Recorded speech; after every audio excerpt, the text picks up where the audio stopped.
Eh, Baik, kita lanjutkan lagi. Tadi kita tahu bahwa ada semacam kekhawatiran di masyarakat, termasuk juga tadi karena berkaitan dengan asuransi BPJS Tenagakerjaan. Anda disebut-sebut selalu asuransi, selalu asuransi. Apakah Anda ini perusahaan swasta apa BUMN? Oke, jadi ada perubahan ya sejak terbitnya Undang-Undang Nomor 24 Tahun 2011. Di situ mengamanahkan bahwa untuk penyelenggaraan jaminan sosial di Indonesia ini tidak boleh lagi perusahaan atau PT Persero, karena Badan Penyelenggara Jaminan Sosial itu harus nirlaba, non profit. Ya, kalau dulu waktu PT Jam Sostek Persero itu BUMN itu masih profit, cari untung, kita harus setor dividen ke pemerintah, dan itu tidak benar karena kita mengkolek dana peserta harusnya pemerintah yang ngasihkan. Nah, sekarang sudah tidak lagi seperti itu. Kita Badan Penyelenggara Jaminan Sosial BPJS yang ada di bawah Presiden langsung. Di bawah Presiden Ya, langsung. lembaga. Anda seperti lembaga-lembaga yang Ya, lain, seperti berarti BI, lembaga negara ya, KPK, OJK, ya, seperti itu. Yeah. Bahwa BPJS Tenagakerjaan adalah lembaga resmi pemerintah yang berada di bawah langsung oleh Presiden, seperti lembaga OJK dan yang lain-lainnya. Itu yang harus disampaikan kepada masyarakat, betul. bahwa Anda bukan agen asuransi, bukan agen asuransi, bahwa di sana ada kewajiban pekerja atau negara melindungi pekerja atau masyarakatnya dalam kelangsungan hidupnya, kesejahteraan masyarakatnya. Ada persoalan lagi. Masyarakat tentu saja, kalau kita berkaca di luar negeri, semua sudah pakai kartu.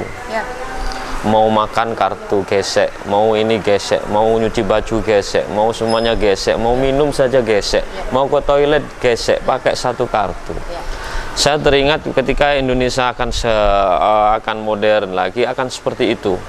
Mungkin ini jadi cikal bakalnya pula, nanti akan seperti itu. Masyarakat hanya bekerja terus.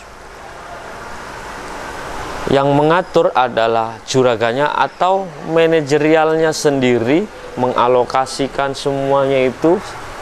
Ketika persoalannya penghasilan masyarakat keluarga dengan 2 anak, penghasilannya 1 juta di bawah UMK.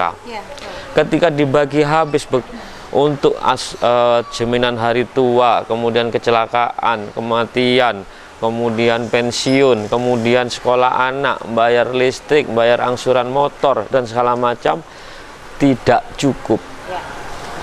Tentu saja ada prioritas. Bagaimana Ibu dalam sosialisasi ke bawah, Anda menyosialisasikan kewajiban negara, terus kemudian membreakdown keilmuan manajemen mengatur keuangan. Sungguh sangat susah. Gemar menabung saja tidak gemar orang.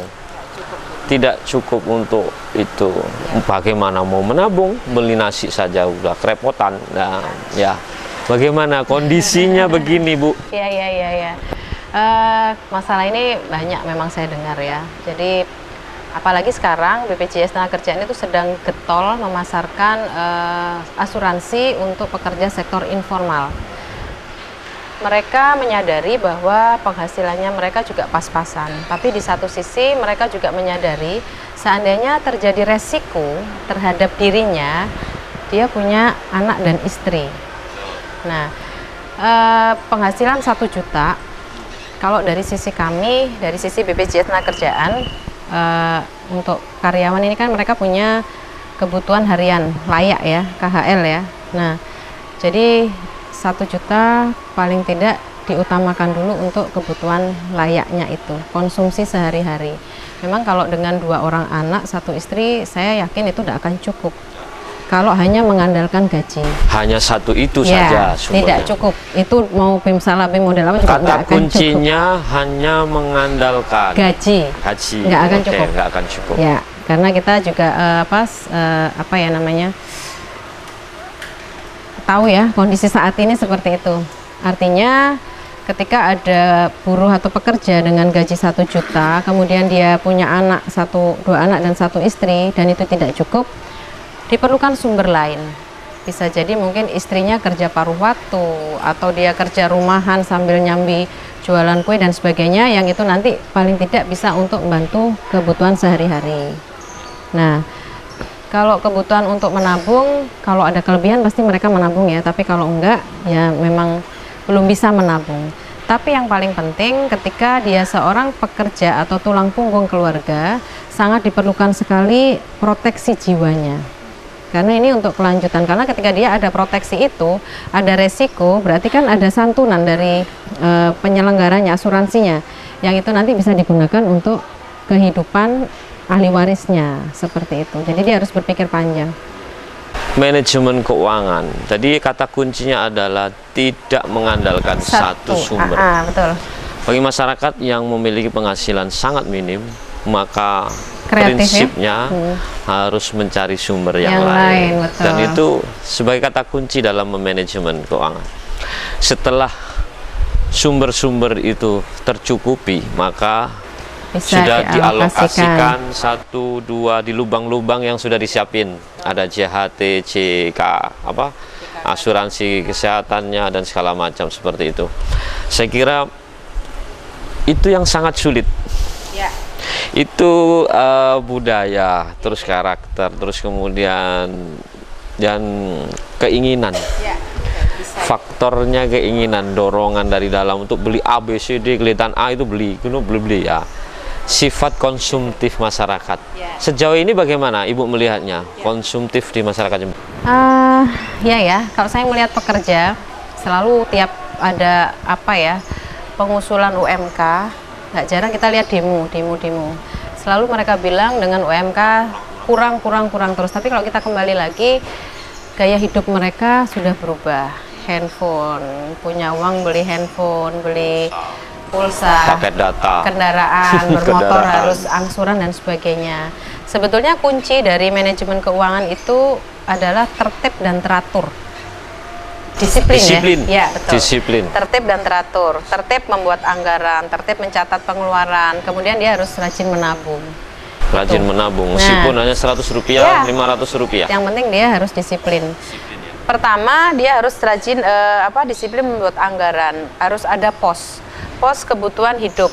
Di situ dari gajinya yang dia terima, dia alokasikan dulu untuk kebutuhan hidup, misalnya makan, bayar kos-kosan, kontrak rumah ya. Kemudian untuk listrik, untuk transport dan sebagainya. Itu tidak boleh lebih 50% dari gajinya. Kemudian tabungan itu paling tidak 10% dari gaji dia harus punya. Karena ini untuk jaga-jaga kondisi darurat dan mendadak. Ya, kemudian yang ketiga, dia ada perlu untuk proteksi kesehatan. Orang saat ini mungkin lebih cenderung kalau meninggal dini, usia dini kan jarang ya. Dia usia panjang, tapi resiko sakit itu ada. Nah, kalau biasanya karyawan yang oleh perusahaan sudah diikutkan program kesehatan, yang seharusnya dia bayar sendiri bisa untuk pos yang lain, investasi atau tabungan. Yang ketiga, kalau dia pekerja, dia harus punya proteksi jiwa. Karena dia punya anak dan istri yang harus melanjutkan hidup ketika dia kecelakaan atau meninggal dunia. Bisa diwariskan. Ya, betul. Oke. Kita catat tadi bahwa budaya konsumtif masyarakat masih sebuah tantangan besar karena perkembangan zaman dan karena manusia tentu saja seringkali terlena dengan banyak keinginannya daripada memenuhi kebutuhannya saja.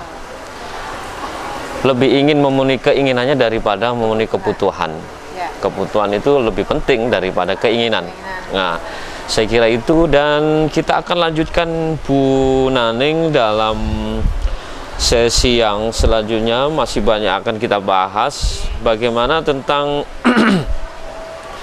caranya pengelolaan jaminan ketenagakerjaan di kantor Anda, dan itu kita akan lanjutkan setelah jeda yang satu ini.